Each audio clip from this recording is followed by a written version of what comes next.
Welcome back to the Bates Kitchen. Today I'm about to learn something new, how to cook a steak from frozen. Chef Tim, the last time he was on, was telling me, you know you can cook a great steak just straight from out of the freezer. And I said, there ain't no way. So today he is coming back to show me how to cook a steak from frozen.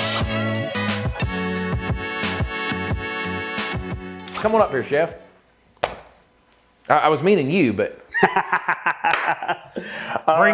we bring the meats. Let's go.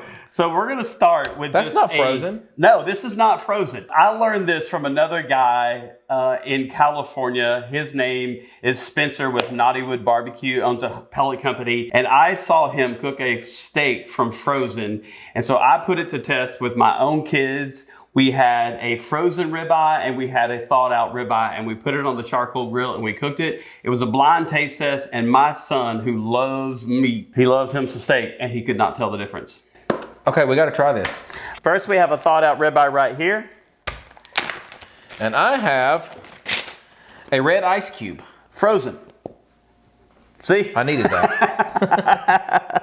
A frozen ribeye. Now, all that we're gonna do is just try to put a little bit of salt and pepper on these, and we're gonna go straight to the charcoal grill. But the thing is, that's not gonna hold any salt and pepper. So I'm salt and pepper in this one, nothing on this one because it's frozen. We're gonna actually cook this one a little bit. Correct. And while you do that, I'm gonna go make sure that the charcoal grill is ready to go. Let's do this. One thing about salting a steak, a lot of people are scared to put enough salt on there, especially when you're on the grill. But you're not gonna get that, and I'm hoping I'm saying this right, you're not gonna get that Maillard effect if you don't have enough salt on your meat. If I've got a thicker ribeye especially, I'll just run the same as if I was doing a chuck roast or something like that. I'll run some salt and pepper down my table, and then I'll scoop this up together, and I'll just go down this way. Now, both of my hands are dirty, so I can't reach back in my thing unless I'm gonna dump out all my salt. But here we go, and we've got it all the way around the sides, top and bottom. It's well salted, well peppered. But just remember, if you're cooking your steaks or your hamburgers or anything else and they're not coming out right, a little more salt is a lot of what you need to get that good crust, that good browning.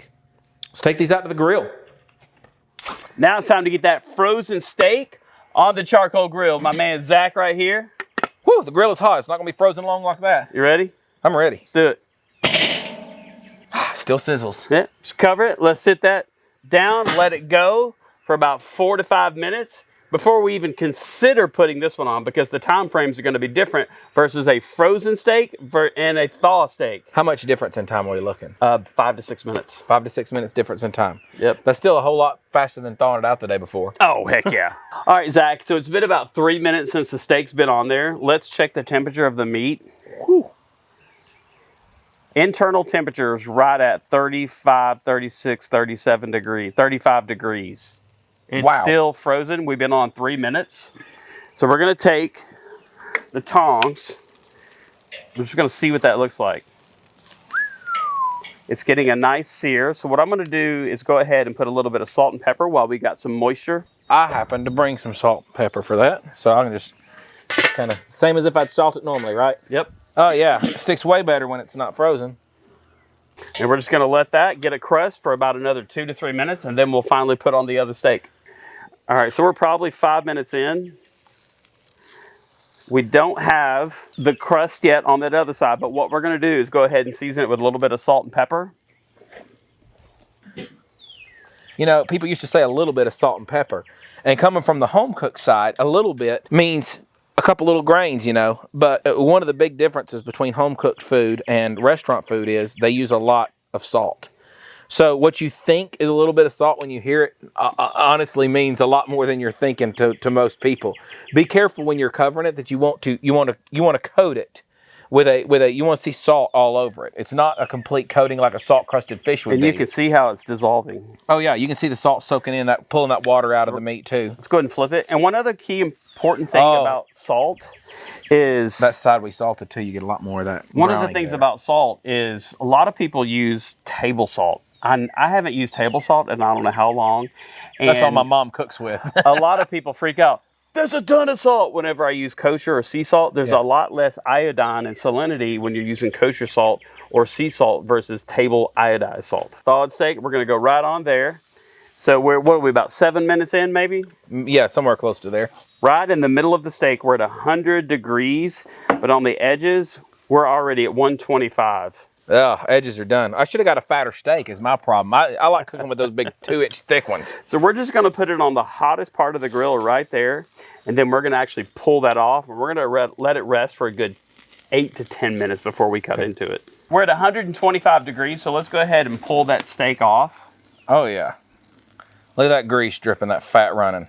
That's what you really eat a ribeye for right there. And so that took no longer than 8 minutes. Wow. Honestly, we could have thrown this one on sooner. I didn't realize how fast that was going to be. I was thinking we're too...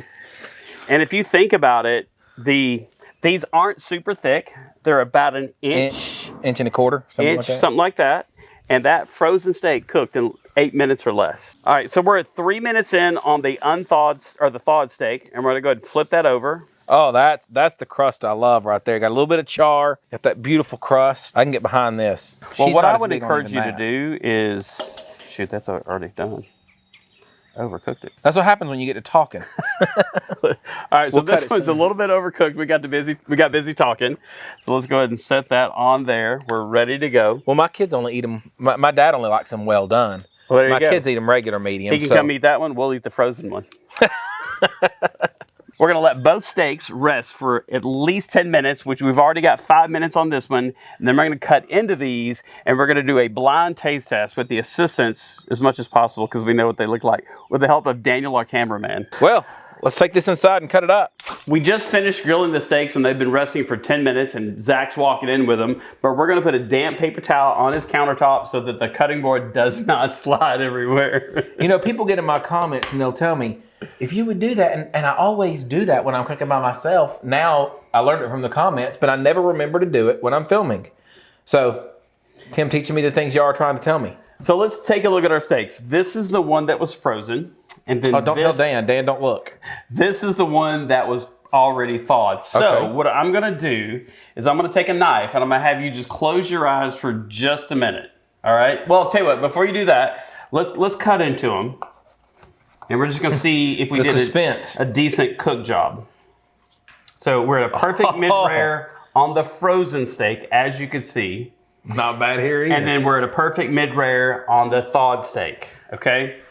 Now, what we're going to do is it's like a blind taste test, or you are, and you're going to tell me which steak you think was frozen and which steak you think was thawed. Before I do, I'm going to eat this little crunchy end. My kids don't even know that exists on a steak. I always cut that off for them. Okay, so I'm going to have Zach close his eyes, and then I'm going to have him taste the meat. And you guys can't cheat. You can't tell him on screen. Those of you watching here on YouTube, you can't tell him which is I'm a known cheater. All right, so I hold your finger out. You're going to try that one. Who doesn't love a good ribeye with just salt and pepper? That's all we did, because we wanted to focus in and hone in on the flavor of the steak versus a thawed versus a frozen steak. Okay, now sit on that. Okay, that's number one. And obviously you know which one. I actually don't. You don't? Okay, good. I'll tell you this. I love the taste of that charcoal. Oh, it's hard to beat a charcoal grilled steak. For a charcoal grilled steak. Gas, it's hard to beat a charcoal grilled steak. I'll be honest. The only thing that I can tell is just that the first one is just a little bit tougher than the second one, but I couldn't tell you which one was frozen. Dan, did you hear what he just said? The first one was tougher. The taste was about the same. The first one was just a little bit, I don't know if we just left it on the grill, that the one we left it on the grill. All right, ladies and gentlemen, we got to get this out on the screen right now. The first steak was the thawed steak. I am not joking. You really could, from the flavor profile, you couldn't tell, and from the overall everything else of the steak, it just had a little bit, tougher texture. And it could have been the I had a really piece. fatty bite of that second one too, though. It was a really fatty bite. But I'll tell you what. Dan, you come over here and taste these. Here, mix them up. We ain't gonna tell him which one he is. Y'all been wanting to meet the guy behind the camera for a long time. I had him do his makeup special for this today. You get powdered right? Yeah. Oh yeah. All right, we're gonna mix these up. So that you don't know which is He's which. mixed them up so well that only he knows. Try the ones in the middle. Okay. Salty, delicious. Did you hear that? Salty, delicious. Okay. I can't tell. You really can't either. Anything tastes the different same. in the two? It's the same. Any texture differences you could taste? No. It tastes the same to me.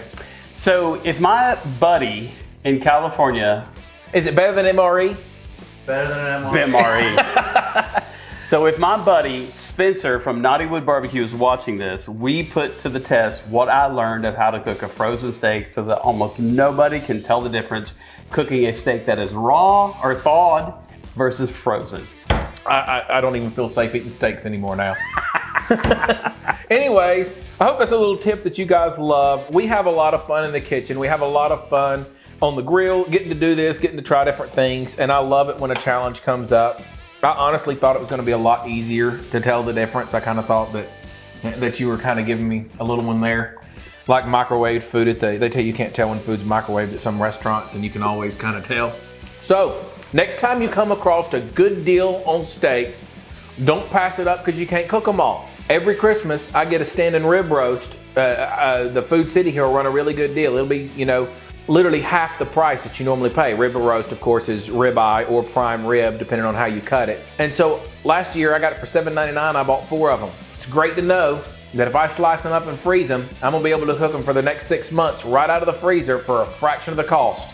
They're gonna look just as good and they're gonna taste just as good.